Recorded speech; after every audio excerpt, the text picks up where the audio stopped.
नमस्कार दोस्तों, मैं दिलीप कुमार। दोस्तों, कल 15 मार्च को बीपीएससी टीआरई 3 के क्लास 1 to 5 और 6 to 8 के लिए परीक्षा आयोजित होने जा रही है। इस परीक्षा में अपनी मेहनत और ईमानदारी से शामिल होने जा रहे हैं आप सभी परीक्षार्थियों को हमारी तरफ से ढेर सारी शुभकामनाएं। आप पूरी सकारात्मक सोच के साथ परीक्षा दीजिए, अच्छे से परीक्षा दीजिए और किसी भी तरह के कदाचार से बिल्कुल दूर रहिए। पेपर लीक, धांधली सेटिंग या किसी भी अन्य तरह के कदाचार से बिल्कुल दूर रहिए, क्योंकि आप ऐसे मामलों में अगर संलिप्त पाए गए तो 5 साल या उससे अधिक समय के लिए आप सभी तरह की परीक्षाओं से प्रतिबंधित कर दिए जाइएगा, जेल भी जाइएगा, आपकी बदनामी भी होगी। तो इसलिए ऐसे लालच से बचिए और किसी भी तरह के कदाचार से आप बिल्कुल दूर रहिए। अभी पिछले 3-4 दिनों से पूरे बिहार में ये चर्चा चल रही है व्हाट्सएप टेलीग्राम ग्रुप में, चाय दुकानों पे, कोचिंग संस्थानों के आगे, कि एग्ज़ाम से एक रात पहले शिक्षा माफिया दलाल सेटरों द्वारा ये कहा जा रहा है कि एग्ज़ाम से एक रात पहले आपको 10 से 12 लाख रुपया में क्वेश्चन दे दिया जाएगा, उसका आंसर आपको दे दिया जाएगा, आपको आंसर रटवा दिया जाएगा एग्ज़ाम से एक रात पहले। और वो शिक्षा माफिया दलाल सेटर जो है वो आपका मोबाइल पहले जब्त कर लेंगे, आपका सारा ओरिजिनल डॉक्यूमेंट्स रख लेंगे अपने पास और आपको किसी होटल में या कहीं अन्य जगह, लॉज में हो या जहाँ भी हो, वो अपने निगरानी में आपको रखेंगे, यानी आप परीक्षार्थी को रखेंगे और आंसर रटवा देंगे एग्ज़ाम से एक रात पहले या एग्ज़ाम के सुबह सुबह, और आपका सारा ओरिजिनल डॉक्यूमेंट्स रख लेंगे। पैसा पहले आपसे नहीं लिया जाएगा और जब परीक्षा देकर आप बाहर आइएगा, उस क्वेश्चन का आंसर आपको मैच कर जाएगा जो एग्ज़ाम में पूछे गए।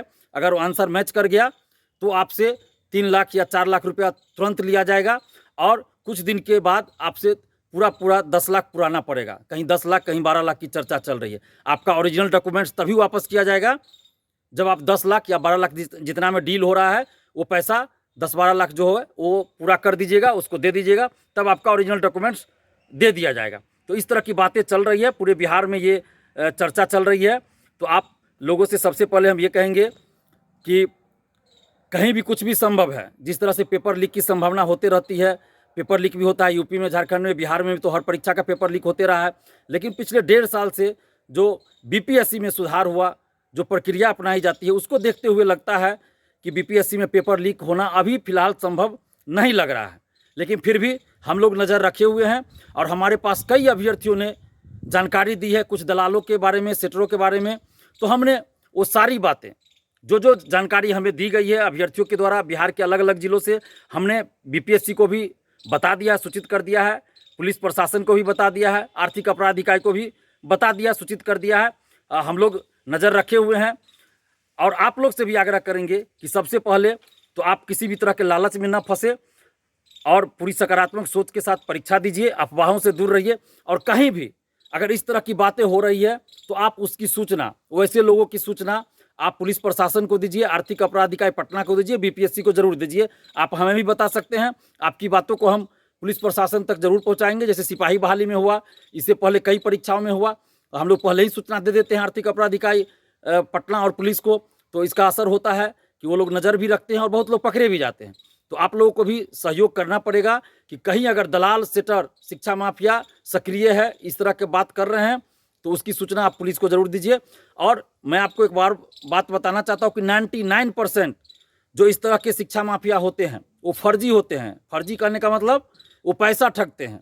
तो आप लोग से हम सबसे पहले आग्रह करेंगे कि किसी भी तरह के कदाचार से दूर रहिए, ऐसे शिक्षा माफिया दलाल सेटरों से दूर रहिए। और अगर कोई अभ्यर्थी, कोई स्टूडेंट पेपर लीक का लाभ लेना चाहता है, पैसा देकर क्वेश्चन आंसर लेना चाहता है या पैसा देकर सेटिंग कराना चाहता है, तो सबसे बड़ा दोषी, सबसे बड़ा अपराधी वो स्टूडेंट है जो गलत तरीके से नौकरी पाना चाहता है। तो ऐसे लोगों की सूचना भी आप हमें दीजिए या पुलिस को दीजिए। और कहीं भी किसी भी तरह की गड़बड़ी, कदाचार की बात आपको पता चले तो ज़रूर बीपीएससी और पुलिस प्रशासन को बताइए, आर्थिक अपराध इकाई पटना को बताइए, आप हमें भी बता सकते हैं। और आप लोग किसी भी तरह के अफवाह से दूर रहिए और पूरी सकारात्मक सोच के साथ परीक्षा दीजिए। अगर कहीं कुछ गड़बड़ी होती है तो हम लोग चुप भी नहीं बैठेंगे। कहीं भी अगर कुछ भी गड़बड़ी होगी तो हम लोग चुप भी नहीं बैठेंगे और मिलजुल कर, एकजुट होकर हम लोग उसके खिलाफ लड़ेंगे भी। अभ्यर्थियों के, छात्र युवाओं के साथ कहीं भी अन्याय होगा तो हम लोग चुप नहीं रहेंगे और उस अन्याय के खिलाफ लड़ेंगे। और पुलिस प्रशासन, आर्थिक अपराध इकाई और बीपीएससी से भी हम आग्रह करेंगे कि ऐसे मामलों पे नज़र रखी जाए और शिक्षा माफियाओं पे, दलालों पे, सेटरों पे कठोर से कठोर कार्रवाई की जाए ताकि इस तरह की घटनाएं न हो। धन्यवाद। जय हिंद।